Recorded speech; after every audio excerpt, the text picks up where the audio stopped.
Budget Pakatan Rakyat. Di mana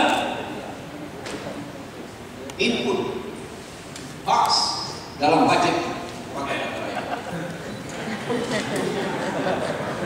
Digo dari sekarang. Esok saya kelas, tapi hari itu saya sudah dapat ceramah. This is the typical mindset of an UMNO Melayu Islam. Dia kata, hanya ada satu ayat Quran, itu pun ditampal. Now, let me get this upfront and upright. Upright itu boleh. Sudah sampai masanya penampilan Islam yang dibawa oleh PAS sudah melalui satu evolusi dan kalau boleh saya istilahkannya, I don't like to use the word transformasi. Dia telah mengalami satu anjakan besar. Islam is the world over actually. You care to be aware, especially after the Arab Spring. Islam is the entire world. This is what I believe. I call myself a monopoly Islamist, but an Islamist Democrat. It causes stir even up to this moment in time. Why do I have to stress this? It is the fact that Islam that has always been seen as very ritualistic. Islam itu kalau dalam budget ini, Islam itu peruntukan Islam itu ada dalam antara lainnya sekolah agama rakyat, ya, dalam wakaf, dalam peruntukan yang sifatnya itu adalah peruntukan Islam dalam bentuk-bentuk begitu. Now, little are they aware that the basis, the entire basis of an Islamic government is enhancing Islamic governance. And that is the sins of Allah all these years.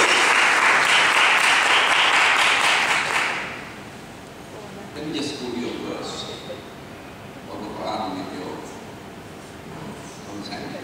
And Allah says, وَأَنْشَأَهُمْ مِنَ اللَّهِ وَاسْتَعْمَرَهُمْ فِيهَا. Dia yakni Allah yang menjadikan kamu daripada bumi sebagai khalifah Allah fil ardh, as the vicegerent of God on earth. Untuk apa? Wasta'marakum fiha, untuk kamu memakmurkan muka bumi ini, memakmurkan rakyat kamu dan mengangkat pemerintahan itu dengan segala keamanahan dan kebertanggungjawaban. In Islam, we just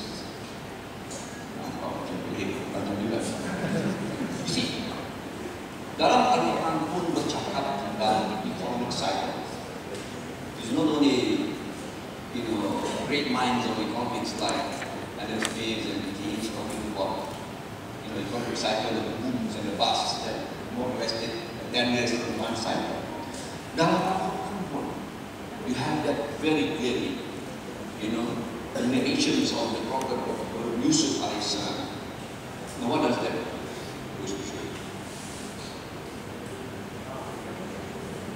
God in John. In the boom time, you save. In the bust time, you spend. But this government has been spending recklessly for the last 15 years. That has committed us untuk selama 15 tahun budget deficit that is well beyond what is prudent, dan satu yang sifatnya urus takdir keuangan yang baik, and that is the Islam.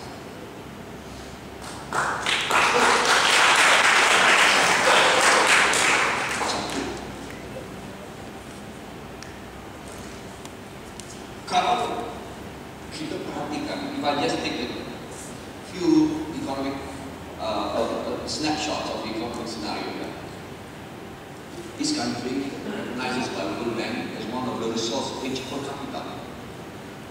In the entire, di atas muka bumi ini, kita adalah antara negara paling kaya dari sudut seluruh sumber yang dibagikannya 28 juta manusia yang menghuni negara kita.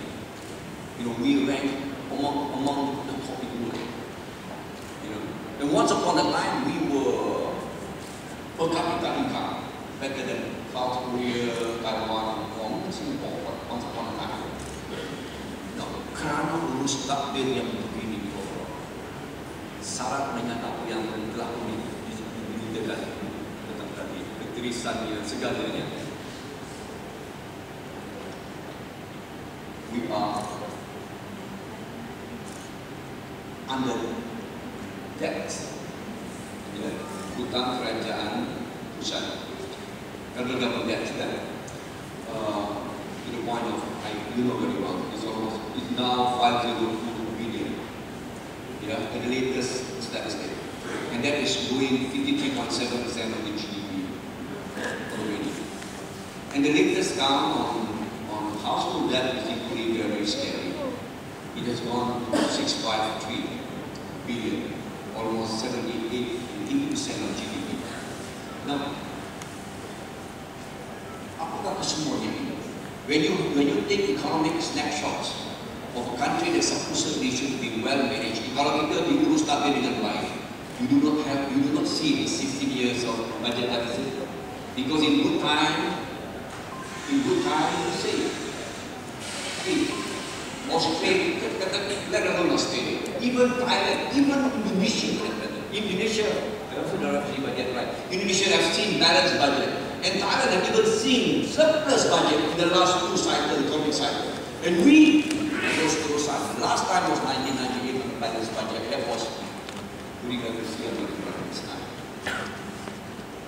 Now, kesemua ini kalau saya ringkaskan, over reliance on cheap foreign labor, over reliance on oil and gas revenue, to the point of over almost now more than 40%. More than 40%. Semua ini dan bertambahan dengan apa yang lebih malang adalah the yawning income and worse still wealth divide, both infra and inter. Maksudnya, as the country progresses on, we are seeing Malaysia among the ASEAN country, we are the last. Paling curut dari sudut apa? Disparity of rich and poor. Why? Why? Because the entire system is essentially now is because it favors the rentier class, and everything is monopolistic in nature, and it has distorted free and fair competition, and it has distorted the market. The market is no longer efficient, and if I could just put you in a statistic on how much of outflow of funds in the first quarter this year, to the tune of 16.13 billion outflow, and a net inflow of about 9 over billion. Net there is an outflow of fund for 9.63 billion. Meaning, fund that was supposed to be utilized, to be invested. Some were arguing, hey, that's good. Malaysians are investing outside to take the opportunity of cheap labor in manufacturing. But then when you look into the detail, it's not those sectors. Who are living? Oil and gas. Who are living in the financial service sectors? And who are living the wholesales and those kind of sectors? What are they telling? It is an indication that even the domestic money is supposed to be invested here, they are not very happy around. Because of essentially what I had said earlier, or the crowding out effect. GLCs are everywhere, and DLCs everywhere. You know, sort of displays. The crowding out effect I've got two meanings. One is on the financial aspect. The other is literally crowding out, meaning space is no longer for the private sectors. So, fellow friends, I've just given you a snapshot of number of things which was rather haphazardly. But let me just conclude by saying this. We in Pakatan Raya, when we arrange our budget, we have got very clear strategic objective. And it is essentially based on three thrusts. Yeah. Thrust pertama adalah untuk meningkatkan disposable income. And we have got very clear measures. Not just income, disposable income. What is disposable income? Income that you can spend, income that is in your pocket, income that you can spend, that are disposable for you. That's one. And if you care to have, you see how we affect that through various measures. Secondly, we believe in bring up a class. That's about satu membina kelas keusahawanan, mempromosi persaingan konstruktif. We will take care of all those unfair contract and unfair concession that were given. You know, not through an antitrust act, not just a competition act, but antitrust, the like of in Europe and the US. Yeah? And finally, we believe that it is not through giving up, ending up goodies like this. This election, this is truly an election budget. That is an understatement. This is in fact an electionary budget.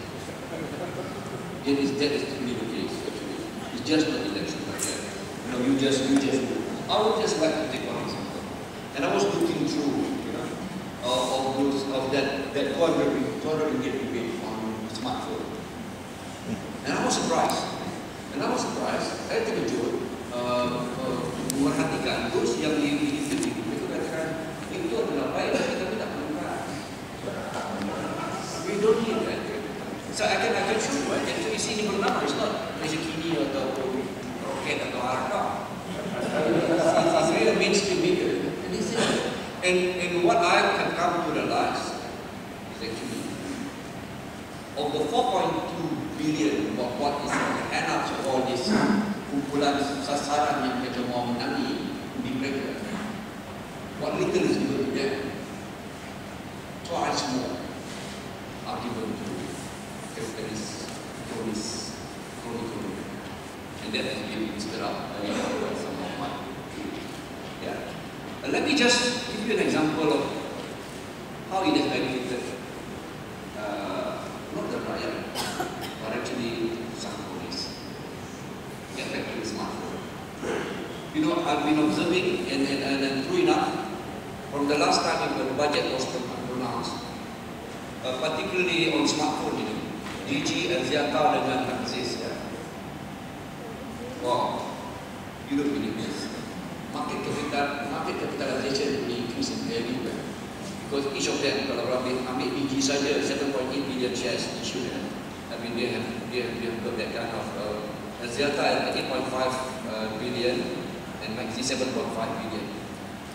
DG make profit, you know, only on sentiment aja. Sebab belum ada duit pembelian itu lagi. They don't even know how to give the rebate. Because pegawai tak tahu macam mana, bila benda datang semua last minute. We believe that. The speech of the Prime Minister, Minister Kewangan, sebenarnya hanya di staple lagi. Sehingga, you know what does that mean? Untuk sarah-sarah kan mesti lagi boleh berlaku perubahan kan? It has never been like this. Only the last 2 years when we start putting our budget as the Najib speech, tidak ada pun satu yang sifatnya, you know, satu dokumen yang begitu. It is just coming like this, just like our budget. Because ours is coming earlier. Now, why is that so? So some of these people are saying, kalau ini kita tahu kalau lagi macam mana how?